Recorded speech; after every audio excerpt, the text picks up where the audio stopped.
Here she is, my 1956 Morris Oxford, 1.5 liter.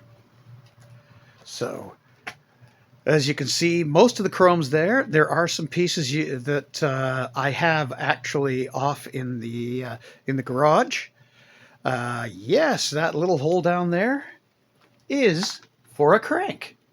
You can crank the engine if your battery's gone dead or some such. Okay, let's go around this side. Ooh. How do you like the chrome down there? Not bad for its age.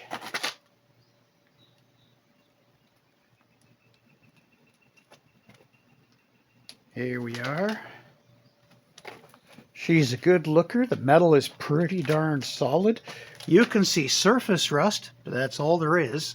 I've been underneath banging around with a hammer to see if I could find anywhere that it would go through and show me how rotten it was. Back here is the original color from when it had a fender bender at one point. So how do you like the moss? Isn't that just lovely? Let's open the door. Instrument cluster is interesting. The smell is even more interesting because, as I said, it was left outside a very long time with water able to get in it. The instrument cluster is extremely complete for the period.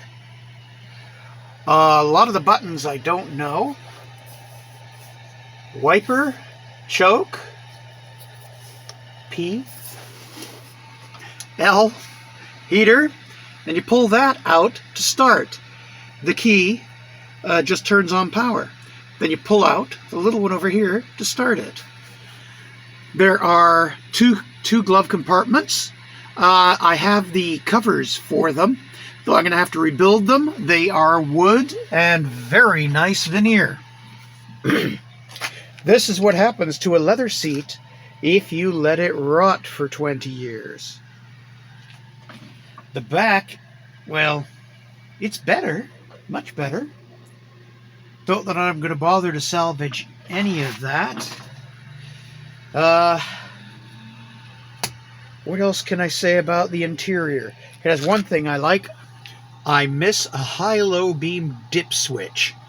And that's the one. You just put your foot on it, click, click for your choice of that.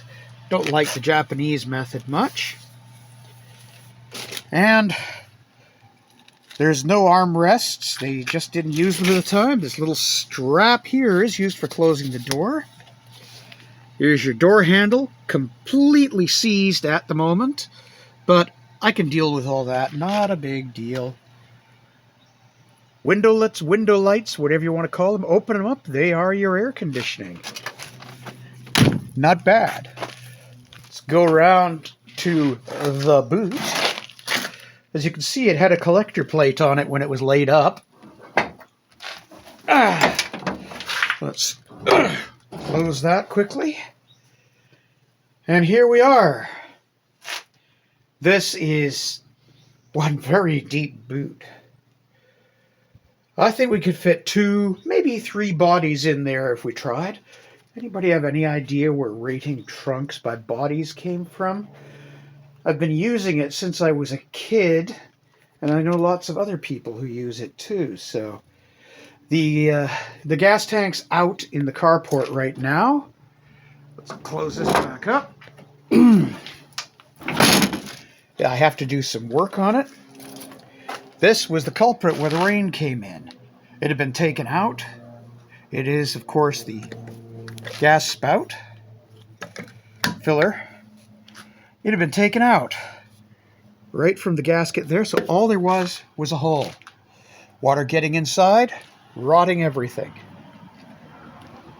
Okay, let's see about opening up.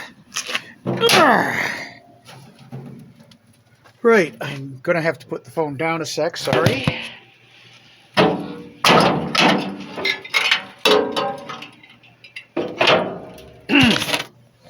I needed to get out the peg, the hood holder upperer thing. This is the motor. A B series Morris motor. Not much different from the A series Austin motors, made in exactly the same factory. This is one of my favorite bits. This is the air filter.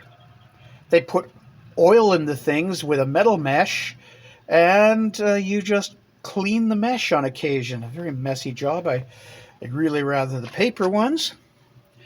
There's the famous SU carburetor. Bit of a bear to set up, but once you do, they work fantastically. So there isn't even much rust inside the fenders here. It's quite something. Normally, these battery compartments are completely rusted out. Let's see if it'll show up. Here we go. Fire. This is what I'm having to deal with in a bit. So, been worrying over that. But I think that covers pretty much everything. Step back a bit. And that is my new toy for the next X number of years. Thank you, everyone who helped me get it here.